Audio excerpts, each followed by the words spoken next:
Ethan Klein of H3H3 Productions has won his fair use battle, but will Sargon of Akkad lose his? Let's discuss.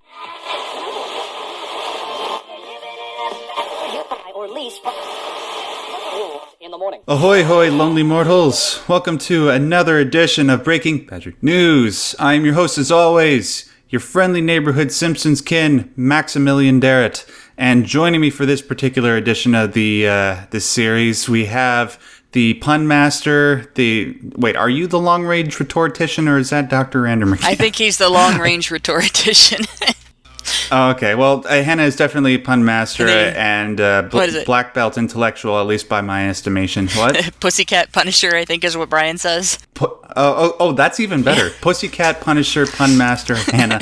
And she's here to help me break down this ridiculous, convoluted mess of legalese and crap. So, ladies and gentlemen, I'm sure if you spend any amount of time on YouTube, or if you are a YouTuber yourself, you're familiar with the concept of fair use. But just in case you're not, allow me to explain it to you. So, I'm sure you're all familiar with these things called response videos or reaction videos, where YouTubers watch a video by somebody else and then they react or respond to it. They give their commentary or they criticize it. And this is something that's been going on for a long time. However, naturally what you see happen is that if somebody's being criticized and you don't like the fact that you're being criticized, what you'll do is you'll do what any dumb person does in that particular situation and try to sue the pants off of the person that's criticizing you. Well, today I'm going to bring you a story regarding two people who are being sued and have been sued, and one who has won by invoking the fair use law. And I'll get more into specifics as to what fair use is as I'm introducing this one particular circumstance where somebody won invoking the fair use law. So, Ethan Klein, who is a YouTube user that also goes by the name H3H3 Productions, was originally sued by another YouTube user named Matt Hoseinzada, who is also known as Matt Haas Zone on YouTube. Ethan Klein won the lawsuit against him with all the claims being made by Matt being dismissed. Matt originally sued Ethan for three separate things: infringing on Matt's copyright, making misrepresentations in a counter takedown notice in violation of the Digital Millennium Copyright Act, or DMCA, as well as defaming Matt. However, the judge in this case ruled that the video was a response reaction video, and regarding the copyright argument on Matt's behalf, the judge determined that Ethan's video is decidedly not a market substitute for the Haas video. For these and the other reasons set forth below, defendant's use of clips from the Haas video constitutes fair use. That's a direct quote. Another direct quote regarding the defamation argument on Matt's behalf, the judge determined that the opinions expressed by Ethan in the video are non-actionable opinions and or substantially true as a matter of law. And in this particular circumstance, the law of fair use is invoked. And what that means is that somebody can take the work of somebody else, and as long as they're doing it in a way where it's not a raw re-upload of another person's copyrighted material, or they're not benefiting off of it in any financial or any other significant way, that person can use that content on their own channel and it could be their very own copyright. So in that circumstance, when Ethan Klein made a video criticizing another video made by Matt Hoseinzada, Ethan Klein won. And this was a victory I think is largely agreed upon by YouTubers all across the world. However, we got another circumstance that just came down the pipeline about 10 minutes ago, right before Hannah and I started recording, that also involves fair use. So there's a YouTube user named Carl Benjamin, also known as Sargon of Akkad. He's a guy that's been on HoneyBadgerRadio before. He is being sued by another YouTube user named Aquila Hughes, also known as Aquila, obviously. And Aquila made a copyright claim of a video Sargon made, where he took a 9-minute long video of Aquila's and remixed it into a satire. Here's the legal text in Aquila's claim. The copyrighted work was on its way to becoming one of Hughes' most popular videos, although at the moment, after being uploaded for about 10 months, Aquila's video only has 24,000 views.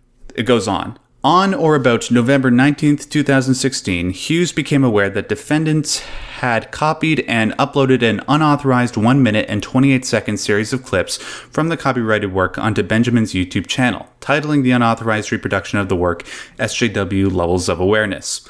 The SJW designation in the title is an abbreviation for Social Justice Warrior, a title routinely used by Benjamin in a demeaning context to belittle proponents of perceived liberal policies and stances. That's a load of bullshit. They also make the argument that because there is no original content, commentary, or criticism in the work that Sargon of Akkad produced, that Aquila has a legal stance to actually demand upwards of $30,000 in damages for herself. So, there's a lot to unpack here. Let's sort of start with the question of, well, like, obviously I'm sure that you're happy about H3H3 winning, but do you think that Sargon has also a decent chance of winning, given the legal precedent set by H3H3's case, or do you think it's a little bit more complicated than that? Well, it's a little bit more complicated than that, but not necessarily for the first reason people might think of. And this is something that my family, unfortunately, has some personal experience with. My family, I come from a family of, people who do multiple jobs. And in addition to being educators, my parents were also professional photographers. And we covered sports for a local newspaper, and we covered weddings, and we did family portraits and senior portraits and stuff like that. Local newspaper stole into the teens of images of my father's work that he had not submitted to the local newspaper. It was after we were no longer working with the local newspaper. Some of the images were my mother's work. She never did work for the local newspaper. And so we had, we thought, a pretty good copyright case. Turns out that at least in the United States, your copyright isn't really protected if you're not making money on your work.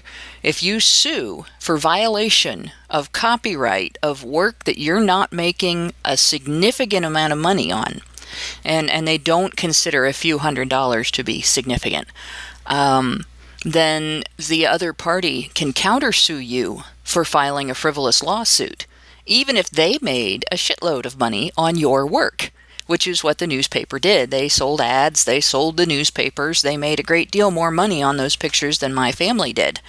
And to get rid of the lawsuit, the countersuit, we had to pay $500 and drop the lawsuit for the violation that was done of our copyright. And they did violate our copyright under the law. But the danger was that not only would the judge decide that it didn't matter that they violated our copyright under the law, but that we were harassing them by suing them for breaking the law and stealing our work. And this is a situation where, 24,000 views. I have a video that has over 300,000. It might even be over 400,000 views on it now. And of course it Great had video, to be, by the way. Thank you. Had to be the one video where I discovered that the tank top I was wearing was it came down lower than I thought it did.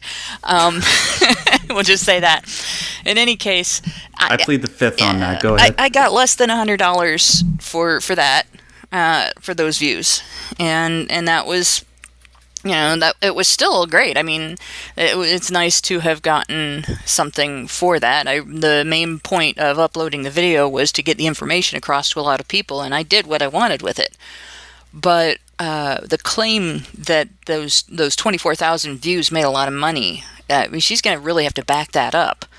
And if she's from the United States, at least, Sargon might have a defense that this is a frivolous lawsuit simply because she's suing for $30,000 over something that there's unlikely to be $30,000 in damages from. Yeah, now, I believe she's operating out of Brooklyn and New York. Yeah, so if she's suing under U.S. law, she's really going to have a rough time enforcing this idea that work was worth that much money when she's not making that much money on it. She'd have to prove something else. It costs something else. And even then, she'd have to prove it was the copyright infringement and not the criticism. And yeah, if you contradict yourself in a video, if you say things that when you put them together next to each other, they sound really stupid because they contradict each other or otherwise make each other impossible, and showing people that by putting them together is criticism. And I've seen other people, Rush Limbaugh does that on his show. You know, Sean Hannity does that on his show. And I will bet you that they're not paying the people that they're criticizing for the privilege of their montages that they put together. And they've been doing this for like 20 years, where they put together montages of things that that other anchors and political pundits have said, particularly when they're trying to get the point across that everybody's operating from a set of talking points. They'll have a montage showing that they're all using the same buzzwords, like the gravitas montage that Limbaugh put together after everybody said that Bush, I think it was Bush Jr. had... crap, now I can't think of the vice president's name anymore. That shot. Oh, Cheney? Yeah, Vice President Cheney with him to lend him gravitas. And they all used the word gravitas, because you hear that every day in everyday conversation, right? I don't think that they got paid for that montage. I don't think all the different news stations got paid for that montage. That constitutes criticism. That's him saying, hey, look, this montage shows, guess what? They're using talking points. He doesn't even have to say that's what he's doing. When he shows that, it makes the point. So I think it's a little complex, but I think Sargon still has a pretty good chance of defeating this, particularly because it is a U.S. copyright lawsuit, and she's going to have to get past this idea that if you're a little guy, and if her channel, even if her channel is bigger than mine, if her average views are no bigger than that, she's the little guy. Your copyright doesn't really mean anything. And now, if he did that to Sony Pictures, he'd be screwed. Oh, sure. But doing it to another YouTuber, there's a significant... And if Sony Pictures did it to her and she sued them, she'd be screwed. I'd say she wouldn't have a snowball's chance in hell. Yeah, full disclosure, I got the information for this video after watching a video that Mundane Matt produced. Thank you very much, by the way, for bringing that to my attention, Matt. And speaking of Mundane Matt, this something that's also happened to him that dovetails into what we're talking about today. He released a tweet. I can't remember the specifics of this. I'm sure people could go back and find it because it's pretty recent. He said that collectively over the course of a week, he had gotten about 100,000 views on videos that he had produced. And in terms of ad revenue, he had only received $15. So the video in question that Aquila is suing Sargon for, because he took it and remixed it, she had only made 25,000 views off of that video. So what's 25% of $15? Are you really making such a big deal over the amount of money they can use to buy a bag of candy at the local drugstore? Are you kidding me? I don't see how anybody can argue that she's having any financial loss. And besides, it's not like... They're arguing that he took a significant portion. It was like, 10% of the original video?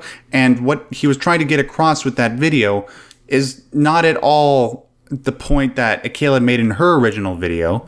And if it was, then I would understand why she would be trying to sue him for this.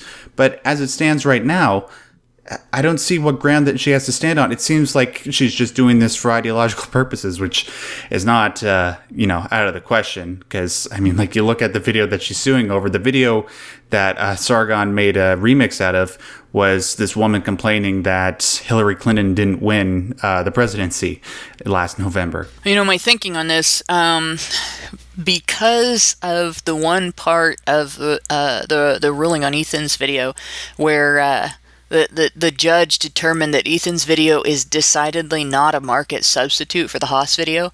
I think that will probably affect the Sargon case. Because obviously what he created was neither intended as or could be taken as, it can't be taken as a market substitute for the video. It's clearly a video ridiculing what she did. So... it looks to me, just from the wording of her suit, that she is using a copyright claim to make a defamation complaint. And you can't do that. If you want to make a defamation complaint, you have to sue for defamation. defaming someone isn't a violation of their copyright. Yeah. Arguing with someone isn't a violation of their copyright. Disagreeing with someone isn't a violation. Proving that someone contradicted themselves isn't a violation of their copyright. Stealing their work and presenting it without giving them any credit for it is a violation of their copyright. Stealing their work and making money from it is a violation of their copyright. And you may not even have recourse if someone violates your copyright and does that to you unless you can prove that you actually had a substantial financial loss because of it. Yeah, I think the only thing that's going to work against Sargon in this case is if we actually have a judge that oversees this entire case and doesn't really have an understanding about how YouTube works or the various genres of YouTube, sort of like what H3H3's judge had. The judge in that case clearly understood what was going on. That's why it was such a decided victory for Ethan and his wife. But for Sargon, yeah, we'll just have to see what happens. I'm still pretty hopeful. I'm not sure what's going to happen, whether he's going to settle. I don't think he will. I don't think he's that type of guy. But we'll see. We'll keep you guys updated on the situation as we move forward. If you want to talk about this video, if you have any opinions that either dissent towards my views or Hannah's views or agree with us, just put them down in the comment section below. If you like this particular video, make sure to give it a like. It really helps us out. And if you want to see more content like this, please subscribe. Honey Badger Radio always puts out content every single week, including more episodes of the Breaking Badger series. Thanks so much for joining us, ladies and gentlemen. I want to thank Hannah for doing this with me on such short notice and bringing this great topic to my attention. And until we do this again, have a lovely, lovely day.